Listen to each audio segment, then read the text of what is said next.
on, guys? So I realized something the other day. I haven't done a vlog in a while. So I figured with this all on lockdown, I would update you guys on what's been going on.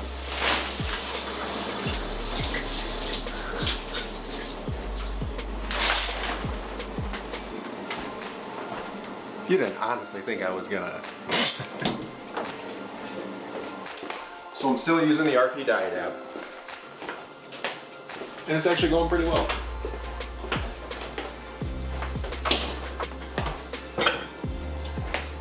I'm about halfway through the 12 weeks.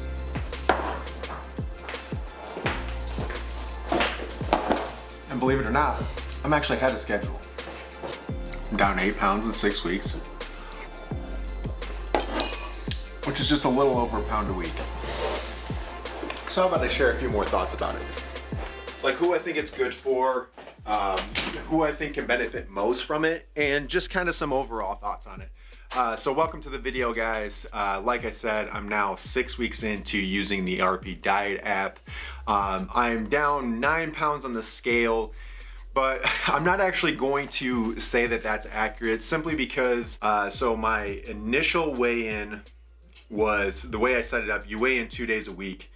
And so you have your initial weigh-in when you started it, and just the way I'd set up my process, I was gonna weigh in again in 2 days. And so when I weighed in again in 2 days, I was down like 1.5 pounds or something like that. So quite a bit of weight in 2 days. And so what I'm gonna chalk that up to is the night before I actually started, I had pizza, I had brownies, kind of just almost like a last meal type thing before I started this diet. So what I'm gonna chalk that initial weight loss up to is a lot of just bloating and maybe like excess water, because obviously you're not gonna lose that much weight in 2 days. So I'm gonna call it about 8 pounds. So I'm down about 8 pounds in 6 weeks, which is pretty good. It's a little over 1 pound a week, which is, you know, basically right in that sweet spot of where you wanna be.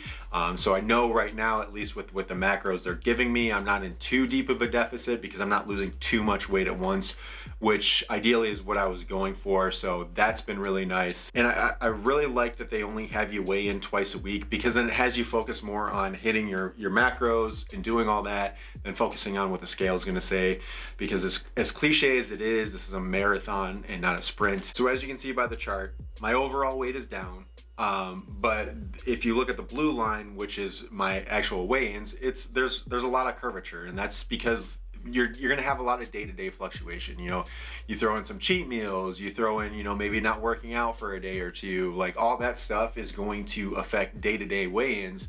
Whereas if you look at the green line, which is like the targets, like it's a straight line down, which is what you want. So you're gonna fluctuate day to day, but as long as that line is continuing to go down, you're doing the right thing, which is, I like the way they go about that.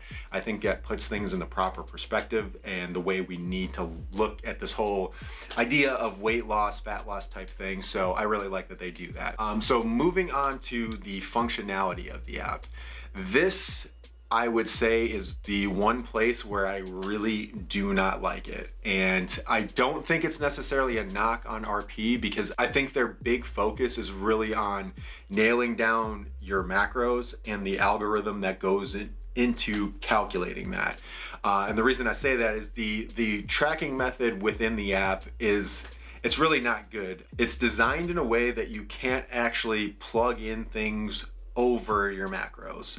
So a lot of times what I'll do is, like, if I'm eating a meal and let's say, you know, I go over a little bit on carbs, you know, I just subtract it from another meal, because at the end of the day, you're more or less looking to hit your targets for the day than your meal to meal targets.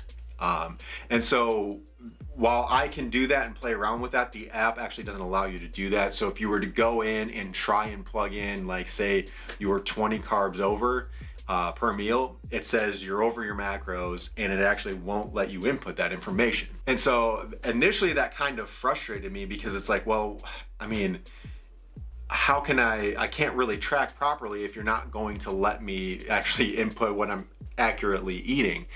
And after talking to a buddy of mine at the gym that actually uses the app as well, he was kind of telling me how the philosophy is more about just creating the targets for you to hit and not so much the tracking aspect of it. So ultimately what I started doing was using MyFitnessPal in conjunction with the RP app. And I know that sounds really redundant to use two apps that really and truly should only be one, but I really love the way MyFitnessPal tracks. It's much more intuitive. I've got so many meals in there already that it's so easy for me to plug in stuff because I'm more or less still eating the same things. So believe it or not, I've actually found it easier to just track in MyFitnessPal and then just go into RP, let them know that I've hit my target macros, and then let them, use the algorithm to calculate what happens next. And it really is, like I said, it's not that bad. It's not that hard to do that, especially if you've used MyFitnessPal before. It makes it really easy. So with that being said, who do I think this app is for? And who do I think benefits most from it? I would say first and foremost, the group that benefits the most from this is probably somebody in my situation. Somebody who has tracked their calories before, who understands macros, who understands all of that part of fitness, but is either in a place where they don't need a coach or can't afford a coach.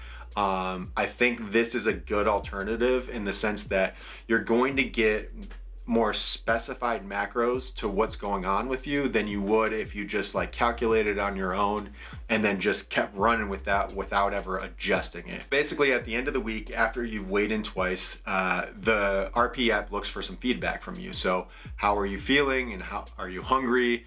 And if you're hungry, they look to scale back. If you want to increase it where you're not feeling bad and you want to up and get more aggressive with the deficit, they'll allow you to do that, and it'll recalculate based off of what you put into the app, which is also really cool.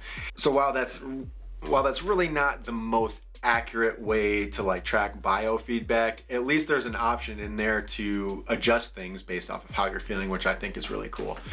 Which is also why I think that this group, somebody like me, benefits most from it, because really and truly that's the biggest piece that is missing from this is more of the biofeedback, how you look in the mirror type stuff.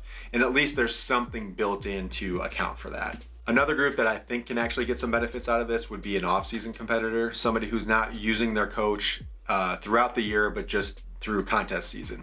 And let's say, they're trying to either stay the same, so that way going into next season's prep, the cuts aren't going to be as hard, or if they're trying to put on weight, to put on some muscle in the off season, but don't want to get crazy, but also can't afford to pay a coach for that entire off season. I think this app will actually work really well for them. The one group I maybe wouldn't recommend this for is people that are new to fitness/nutrition. Like I said, the functionality just isn't the greatest with the app itself. So, I'm using MyFitnessPal in conjunction with it, and, it's kind of redundant, and it may be a little bit overwhelming for somebody new to this space. And as well as the fact that you're having to self-report and be self-accountable, that's not necessarily the easiest, or doesn't come easy to everybody new to fitness. I won't say that for everybody, but I know that was my experience. So I think being a little bit more seasoned and being honest with yourself and how you track is definitely important when it comes to using this app. But really and truly, that's the most important thing, whether you're using an app or using an actual coach, because you can still lie to a coach just as easily as you can lie to, the app on your phone, and neither one of those things benefits you. So just my final thoughts, I'm actually really enjoying it. I think it does work really well for something that only costs you $15 a month. And I'm excited to see what happens with the next 6 weeks. Like I said, I'm ahead of schedule right now with what the targets are for the app. So, things are looking pretty good. But anyways, guys, I hope you enjoyed the video. I hope you found this information helpful. If you did, go ahead and smash that like button. Go ahead and subscribe if you aren't already, and we'll talk to you in the next video. Peace.